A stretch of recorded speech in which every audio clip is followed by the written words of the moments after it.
Hello बच्चों, कैसे हो आप लोग का स्वागत है चैनल पे। और अभी हमने ब्रांच अकाउंट का पहला मेथड खत्म कर लिया था, जो था हमारा डेटर सिस्टम, जिसमें मैंने आपको दो तरह के क्वेश्चन कराए थे, एक एट कॉस्ट, एक एट इनवाइस। दो लेक्चर आपके हो चुके हैं, ये आपका थर्ड लेक्चर है और ये पहला मेथड खत्म हो गया। उसके क्वेश्चंस करना, इससे पहले के दो लेक्चर्स में कोई डाउट हो तो आप कमेंट करके पूछ सकते हो। आज हम दूसरा मेथड पढ़ेंगे, स्टॉक डेटर सिस्टम। तो जरा जानते हैं स्टॉक डेटर सिस्टम है क्या। स्टॉक डेटर सिस्टम, ये दूसरा मेथड, और ये मेथड बहुत इंपॉर्टेंट है क्योंकि सबसे ज्यादा चांस होते हैं कि यहीं से क्वेश्चन आपके आएंगे, स्टॉक डेटर सिस्टम से। स्टॉक डेटर सिस्टम, ध्यान रखें, स्टॉक डेटर सिस्टम में हमेशा क्वेश्चन वही आपके इनवाइस प्राइस वाला आएगा। यहां पे कोई कॉस्ट वाला कॉन्सेप्ट नहीं होगा। इनवाइस के क्वेश्चन आपको याद होंगे, हम लोग ने जब इससे पहले डेटर सिस्टम किया था तो वहां पे हमने दो तरह के क्वेश्चन पढ़े थे, एक एट कॉस्ट, एक एट इनवाइस। इनवाइस का मतलब क्या था, जहां पे हम कॉस्ट में लोडिंग को ऐड करके इनवाइस वैल्यू लिखते थे। तो ये वाले क्वेश्चन हमने पढ़े थे, इनवाइस प्राइस वाले।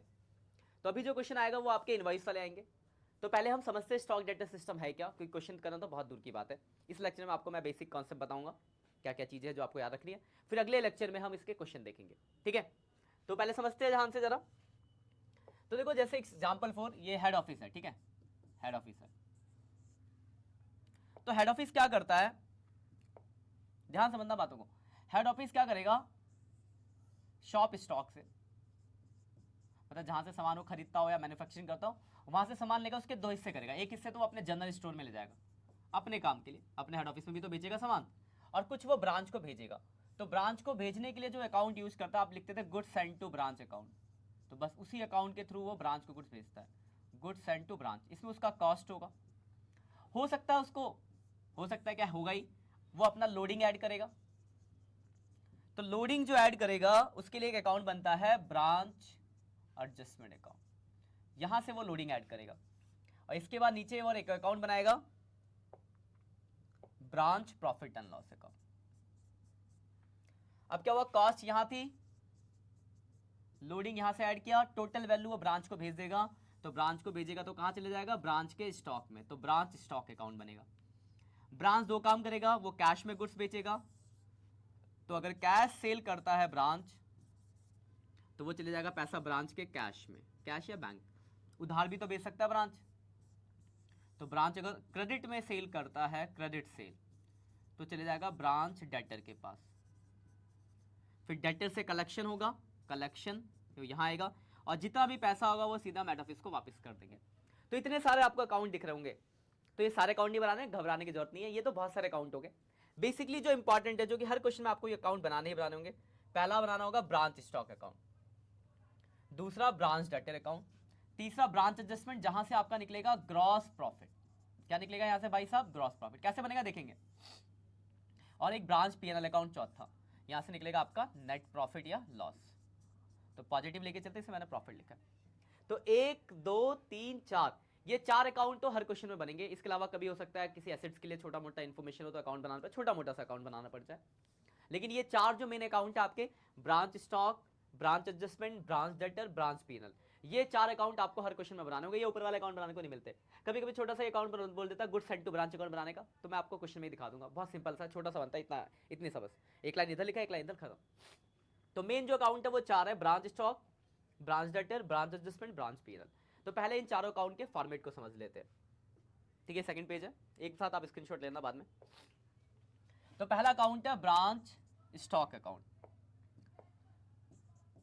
चारों अकाउंट के फॉर्मेट देखेंगे। ब्रांच स्टॉक अकाउंट में जो आता है आपका, पहला चारों अकाउंट ड्रॉ कर लेता हूं मैं साथ के साथ। ये पहला अकाउंट आपका ब्रांच स्टॉक,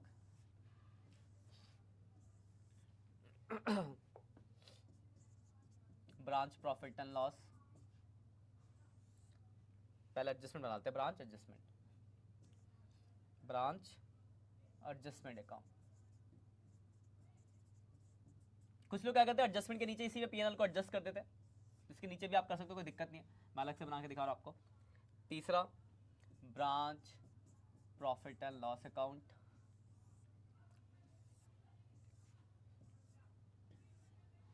और चौथा ब्रांच डेटर। और डेटर अकाउंट आपने पहले पढ़ा है, याद होगा आपको, डेटर का फॉर्मेट पिछले मेथड में। तो यहां पे भी सेम ही फॉर्मेट है, कुछ नया नहीं है। ब्रांच डेटर अकाउंट वैसे ही बनेगा, वही फॉर्मेट होगा जो पीछे था। मैंने चारों अकाउंट का फॉर्मेट ड्रॉ कर लिया, अब एक एक करके समझते हैं।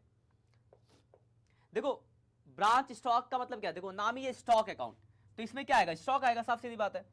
तो इसमें आता है स्टॉक, स्टॉक पे जब भी फर्क पड़ेगा वो इस अकाउंट में आएगा, ऊपर पर्टिकुलर अमाउंट सब में लिख देंगे हम, ठीक है।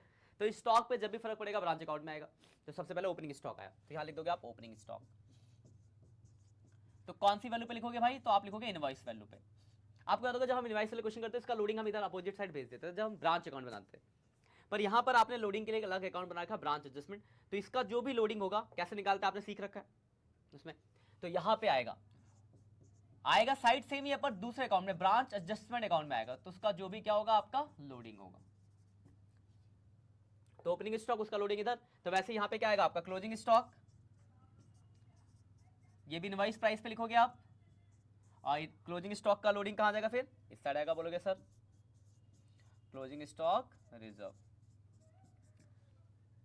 इसके बाद यहां पे आएगा जितना भी गुड्स हेड ऑफिस ने भेजा, गुड्स सेंड टू ब्रांच, ये क्या है, तो जितना भी हेड ऑफिस ने ब्रांच को गुड्स भेजा है, ये भी इनवॉइस प्राइस पे, तो इसका लोडिंग लिखना होगा, तो इस साइड है तो इस साइड लोडिंग आएगा, गुड्स सेंड टू ब्रांच, ये उसका लोडिंग है, इस अकाउंट में लोडिंग ही आता है बस। उसके बाद रिटर्न होगा, तो रिटर्न इस तरफ आएगा, गुड्स सेंड टू ब्रांच, जो भी क्या होगा रिटर्न, मतलब जितना भी ब्रांच ने हेड ऑफिस को वापस किया होगा, तो इसका लोडिंग आ जाएगा भाई साहब इस तरफ, गुड्स सेंड टू ब्रांच। ये फॉर्मेट आप जरूर लिख लेना, उसका लोडिंग का इनवॉइस प्राइस, जितना भी लोडिंग प्राइस होगा। तो ओपनिंग जितना गुड्स भेजा गुड्स वापस हुआ, जो आपका क्लोजिंग स्टॉक है। इसके अलावा यहां पे आता है कैश सेल, ब्रांच कैश के नाम से लिखेंगे, मैं सीधे कैश से लिख रहा हूं आपको, फॉर्मेट में ब्रांच कैश लिखेंगे, और क्रेडिट सेल जो कि ब्रांच डेटर के नाम से आएगा, और क्रेडिट सेल डेटर अकाउंट में भी जाएगा, ठीक है। 3 चीजें आती है, फिर हम जोड़ लेंगे। एक चीज और आती है नॉर्मल लॉस और एबनॉर्मल लॉस, स्टॉक कम होगा उससे तो इस तरफ आता है नॉर्मल लॉस एबनॉर्मल लॉस, मैं यहाँ साइड में लिख देता हूँ, मैं यहाँ लिख नहीं रहा क्योंकि इसकी ट्रीटमेंट मैं आपको अलग से बताऊंगा। एक नॉर्मल लॉस आएगा आपका, एक एबनॉर्मल लॉस आएगा, ये स्पेशली क्वेश्चन में दिया होगा, कैसे ट्रीटमेंट होगी थोड़ी देर में डिस्कस करेंगे उसके ऊपर। मतलब बेसिकली याद रखना स्टॉक अकाउंट में जो आता है वो चीजें आती है जिससे स्टॉक पे फर्क पड़ेगा। तो आया मतलब ओपनिंग क्लोजिंग, जितना स्टॉक आया, जो रिटर्न हुआ, जो आपने बेच दिया, बस खत्म। इसके बाद कोई लॉस होगा तो लॉस लिख देंगे, लॉस कैसे लिखते हैं हम बाद में डिस्कस करेंगे। ये आपका पहला अकाउंट हो गया। इस अकाउंट में इस लोडिंग के अलावा यहाँ पे आते हैं डायरेक्ट एक्सपेंस, क्या आएंगे आपके डायरेक्ट एक्सपेंस, जो ट्रेडिंग अकाउंट में आते थे ना डायरेक्ट एक्सपेंस, कैरेज कार्टेज वो मिल गया तो बस, और कुछ नहीं आता इस अकाउंट में। इसकी टोटलिंग करेंगे, यहाँ से जो बचेगा वो आपका ग्रॉस प्रॉफिट, अभी मैंने आपको बताया था यहाँ से क्या निकलता है ग्रॉस प्रॉफिट,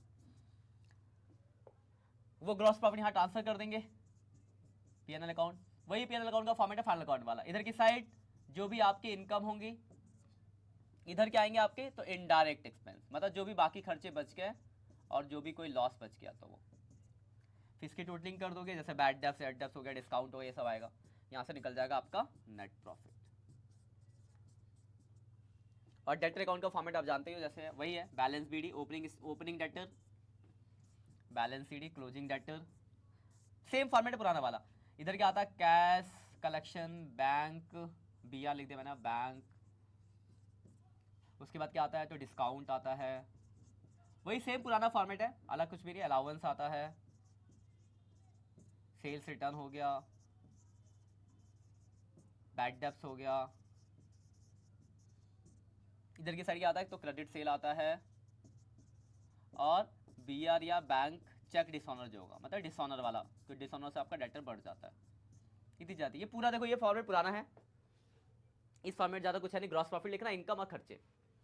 इस फॉर्मेट में जो भी आया आपका एडजस्टमेंट में वो सब स्टॉक के लोडिंग से आया, और स्टॉक का फॉर्मेट ये रहा, जिससे स्टॉक बढ़ा इसमें, जिससे स्टॉक घटा इसमें।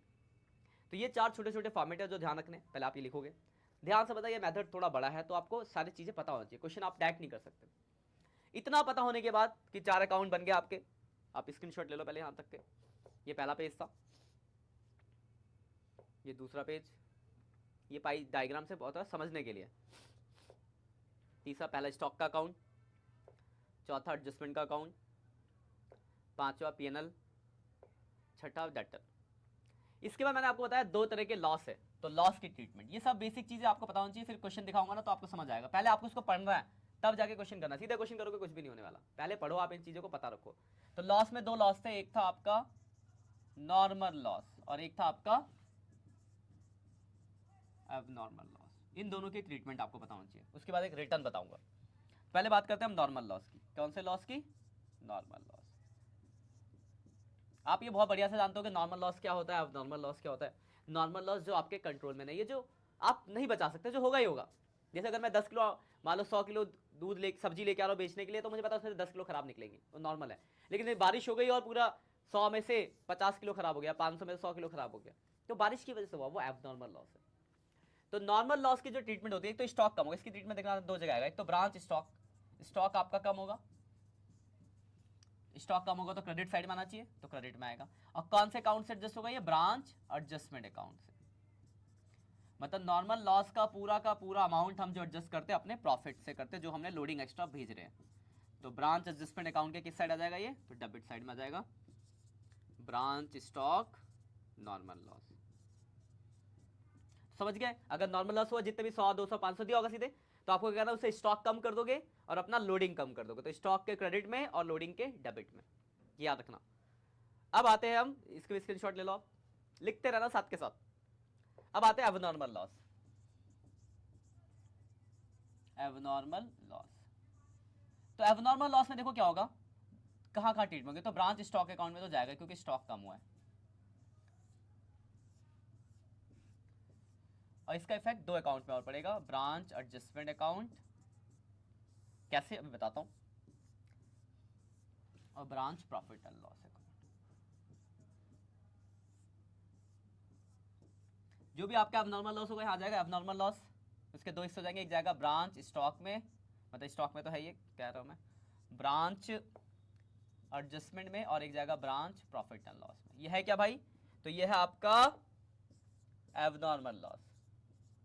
एबनॉर्मल लॉस, मान लो 200 का लॉस, एग्जाम्पल फॉर, जिसमें से 150 उसकी कॉस्ट है और 50 रुपए का लोडिंग है। लोडिंग आपको अलग करना बहुत बढ़िया से आता है, ये लोडिंग है इसका। तो 200 रुपए का सामान आपका लॉस हुआ है, तो 50 लोडिंग है वो यहाँ आया, 150 कॉस्ट यहाँ आया। मतलब जो भी आपका एबनॉर्मल लॉस होगा उसको आप दो हिस्से करोगे, एक लोडिंग जो सेपरेट हम करते हैं, लोडिंग और कॉस्ट। जितना लोडिंग है वो यहाँ आ जाएगा, एग्जाम्पल लेके मैंने समझाया कि आपको याद रहे, एबनॉर्मल लॉस, और जो उसका कॉस्ट है वो यहाँ चला जाएगा इस ब्रांच पीएनएल में, ब्रांच स्टॉक एबनॉर्मल लॉस। तो मैं आपको एक बार दोबारा से रिपीट कर दूं, दोनों में डिफरेंस देखो। अगर नॉर्मल लॉस है तो जितने नॉर्मल लॉस 100 रुपए का हुआ तो पूरा 100 यहाँ आएगा और पूरा का पूरा यहाँ चले जाएगा, तो सारा का सारा नॉर्मल लॉस एडजस्टमेंट अकाउंट से एडजस्ट हो जाएगा। लेकिन वही अगर आप एबनॉर्मल लॉस है तो स्टॉक तो उतने का कम हुआ, तो स्टॉक तो आपने पूरे 200 से कम कर दिया। एग्जांपल फॉर 200 लिया था मैंने कि 200 है, जिसमें से 150 उसकी कॉस्ट है, 50 रुपए लोडिंग है। सेपरेशन आप कर लोगे, बाकी क्वेश्चन में दिखाऊंगा, आप खुद ही कर लोगे, जहां पे हम कॉस्ट से लोडिंग करते हैं इनवॉइस करके। तो 200 का लॉस हुआ एग्जांपल फॉर, जिसमें से 150 उसकी कॉस्ट है, 50 रुपए लोडिंग है। तो 200 यहां से खत्म हुआ, पूरा स्टॉक खत्म। लेकिन उसके दो हिस्से होंगे, एक हिस्सा आएगा आपके एडजस्टमेंट में जो लोडिंग का प्राइस होगा, जो एक्चुअल कॉस्ट का लॉस है वो चले जाएगा branch profit and loss account. ये आपका एबनॉर्मल लॉस, इसकी भी स्क्रीनशॉट ले लो, ठीक है। आगे बढ़ते हैं। अब आता है आपके रिटर्न। तो रिटर्न आपको तीन तरीके का मिलेगा। पहला, हेड ऑफिस ने, ये वाला रिटर्न मैंने क्वेश्चन के अंदर भी करा दिया था, मतलब जो फॉर्मेट था उसमें था। हेड ऑफिस ने क्या करा, ब्रांच को गुड्स भेजा और ब्रांच ने वापस उसको रिटर्न कर दिया। तो देखो इसमें क्या होगा, एक तो स्टॉक कम होगा, तो एक तो स्टॉक कम करोगे, क्या लिखोगे, गुड्स सेंड टू ब्रांच, जो भी स्टॉक का प्राइस होगा स्टॉक कम कर दोगे, और हम इससे अपना लोडिंग कम कर लेते हैं। जो भी इसका लोडिंग होगा वो लोडिंग की वैल्यू यहाँ पे आ जाएगी डेबिट साइड में। और ये पीछे जो फॉर्मेट बताया था उसमें भी ये वाला रिटर्न आया था, बाकी रिटर्न नहीं आए थे। बाकी रिटर्न अभी देखोगे आप, गुड्स सेंड टू ब्रांच, जो भी इसका लोडिंग हुआ, जैसे 1000 का रिटर्न हुआ सपोज, तो 1000 यहाँ आ गया और उसका 1/5 लोडिंग है तो 200 रुपये आ जाएगा, ठीक है। ये पहला रिटर्न है, स्क्रीनशॉट ले लिया, लिखते रहना साथ के साथ, ये सब चीजें बहुत काम की है, ये सब की जरूरत पड़ेगी आपको। दूसरा रिटर्न, ब्रांच ने क्या करा, डेटर को गुड्स भेजा और डेटर को पसंद नहीं आया, डेटर ने ब्रांच को वापस कर दिया। तो देखो इसमें क्या होगा, एक तो आपका स्टॉक बढ़ेगा क्योंकि स्टॉक आपके पास वापस आ गया इस ब्रांच के पास। एक फर्क पड़ेगा ब्रांच डेटर अकाउंट में।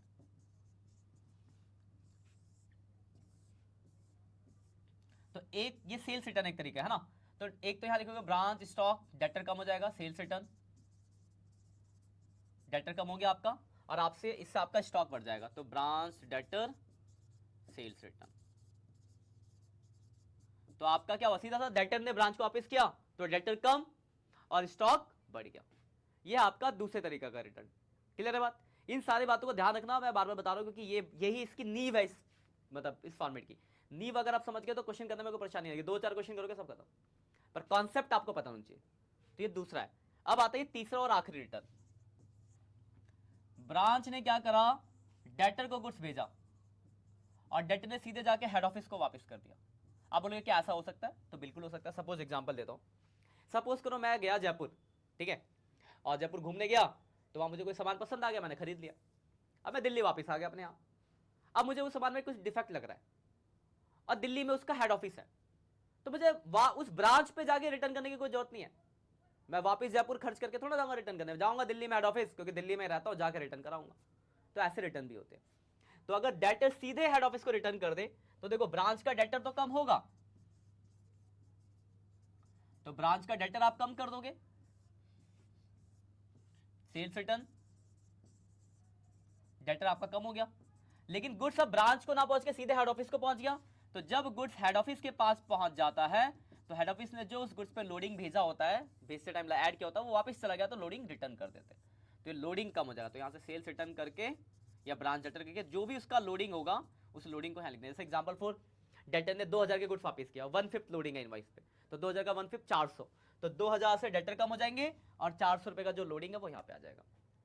तो ये देखो कुछ है, मैं इसको एक बार शॉर्ट में आपको बता दूं सब चीजें, क्योंकि ये सब चीजें बहुत बेसिक्स आपको बहुत अच्छे से पता होनी चाहिए, तभी जाके क्वेश्चन बनेंगे, फिर क्वेश्चन दिखाएंगे आपको। ये फॉर्मेट, ये कहानी समझ आएगी आपको। पहला स्टॉक अकाउंट, स्टॉक का मतलब है, ऐसे समझना ध्यान से, इतना याद रखने की जरूरत है, स्टॉक जिससे स्टॉक बढ़ेगा डेबिट, जिससे स्टॉक घटेगा क्रेडिट। तो स्टॉक बढ़ेगा किससे, ओपनिंग स्टॉक और जितना हेड ऑफिस ने भेजा, रिटर्न किया, cash cell, credit sale, closing. इसके अलावा लॉस आते हैं जो मैंने बता दिया, ट्रीटमेंट आगे बताइए आपको। एडजस्टमेंट में क्या होता है, उसी स्टॉक के लोडिंग आते हैं, ओपनिंग और गुड्स एंड डेबिट में तो उसका रिटर्न, इसका लोडिंग इधर, क्लोजिंग और रिटर्न इधर था तो इसका लोडिंग इधर, और उसके अलावा इनडायरेक्ट एक्सपेंस आता है, टोटल करो ग्रॉस प्रॉफिट निकल गया। इस अकाउंट में कुछ नया नहीं, ग्रॉस प्रॉफिट लिखा, इनकम लिखा, खर्चा लिखा, घटा के नेट प्रॉफिट निकाल दिया। डेटर अकाउंट, जो डेटर अकाउंट का फॉर्मेट आप पहले 2 लेक्चर में पढ़ चुके, वही है, डेटर बढ़ा डेबिट, डेटर घटा क्रेडिट। ये मुझे लगता नहीं कि दोबारा बताने की जरूरत है, क्योंकि पिछले 2 लेक्चर में भी हमने डेटर अकाउंट का फॉर्मेट पढ़ा था, सेम वही फॉर्मेट यहाँ पे भी है। उसके बाद ये लॉस, बहुत इंपॉर्टेंट बात यहां से चालू होती है। लॉस 2 तरीके होंगे, नॉर्मल, एबनॉर्मल। अगर नॉर्मल लॉस है, लॉस हुआ तो स्टॉक कम हुआ, तो स्टॉक तो आपने कम किया, लेकिन नॉर्मल लॉस में जितना भी आपका लॉस होगा सारा का सारा लॉस एडजस्टमेंट से एडजस्ट हो गया, ठीक है। एबनॉर्मल लॉस हुआ तो जब भी एबनॉर्मल लॉस होगा तो स्टॉक तो कम होगा, तो स्टॉक तो आपने कम कर दिया, पर उसके 2 हिस्से होंगे, कॉस्ट और लोडिंग। मतलब जैसे 200 का लॉस एग्जांपल लिया मैंने, जिसमें से 150 की कॉस्ट से 50 रुपए का लोडिंग 200 में भेजा और लॉस हो गया, तो 50 रुपए का जो लोडिंग है वो एडजस्टमेंट से एडजस्ट होगा, बाकी 150 रुपए प्रॉफिट एंड लॉस में जाएगा। बताया, एबनॉर्मल लॉस के 2 हिस्से, एक हिस्सा लोडिंग जाएगा एडजस्टमेंट में, बाकी वैल्यू जाएगी, कॉस्ट जाएगी पीएनएल में, ठीक है। Very good. रिटर्न में 3 रिटर्न, पहला रिटर्न हेड ऑफिस ने ब्रांच को दिया, ब्रांच ने वापस कर दिया, तो ब्रांच का स्टॉक कम होगा और लोडिंग कम हो जाएगी, ठीक है। ब्रांच ने डेटर को भेजा, डेटर ने वापस कर दिया ब्रांच को, तो डेटर कम होंगे तो डेटर क्रेडिट, और ब्रांच के पास स्टॉक आ जाएगा तो स्टॉक बढ़ जाएगा तो स्टॉक के डेबिट। अब ब्रांच ने डेटर को भेजा, डेटर ने सीधे हेड ऑफिस को वापस कर दिया, तो डेटर आपके कम हो गए और हेड ऑफिस के पास पहुंच गया, यानी गुड्स पहुंच गया सीधे हेड ऑफिस, तो लोडिंग कम हो जाए, हेड ऑफिस पे गुड्स पहुंचता है तो लोडिंग कम हो जाती है। यहां तक ठीक है।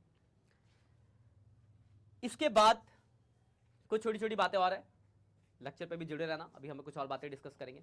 सबसे पहला, हो सकता है मेरा हेड ऑफिस ये रहा और मेरी 2 ब्रांच है, एक मेरी ब्रांच है मान लो दिल्ली में और एक मेरी ब्रांच है यूपी में।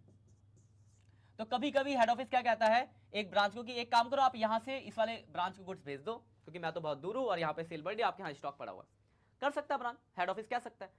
तो आपको याद रखना है, अगर आप जिस ब्रांच की अकाउंटिंग करो, सपोज करो मैं दिल्ली ब्रांच की अकाउंटिंग कर रहा हूं और मेरे पास यूपी से गुड्स आया, तो अगर मुझे किसी दूसरे ब्रांच से गुड्स मिल रहा है तो मैं ये मानूंगा कि मुझे हेड ऑफिस से गुड्स मिल रहा है। तो हेड ऑफिस से गुड्स मिलता है तो क्या ट्रीटमेंट करते हैं, स्टॉक के डेबिट में लिखते हैं goods send to branch, head office से आया, और उसका लोडिंग एडजस्टमेंट के क्रेडिट साइड में आ जाता है, ये होता है। तो अगर आपको किसी दूसरी ब्रांच से गुड्स मिल रहा है तो आप ये मानोगे कि आपको गुड्स हेड ऑफिस ने दिया है तो वाली ट्रीटमेंट होगी। वही अगर आप किसी दूसरी ब्रांच को ट्रांसफर कर रहे हो तो आप ये मानोगे कि आपने हेड ऑफिस को वापस किया है, तो आप रिटर्न वाली एडजस्टमेंट कर दोगे। ये बहुत इंपॉर्टेंट बात है, तो इसको ध्यान रखना। ये था आपका आज का बेसिक कॉन्सेप्ट इस टॉपिक का। तो सबसे पहला जो प्रायोरिटी है वो आप इस कॉन्सेप्ट को क्लियर रखो। अगले लेक्चर में मैं इसका क्वेश्चन कराऊंगा, जब तक आप सारे फॉर्मेट सारी चीजें लिख लेना। जब क्वेश्चन कराओ तो फॉर्मेट याद ना हो तो सामने लेके बैठना, फिर क्वेश्चन करेंगे, ठीक है। बाकी मिलते हैं नेक्स्ट लेक्चर में, तब तक के लिए bye bye, all the best for exam. Video अगर अच्छी लग रही है तो दोस्तों के साथ शेयर जरूर कर देना, चैनल पर नया आया तो सब्सक्राइब कर देना और एक प्यारा सा कमेंट कर देना भाइयों। Bye bye.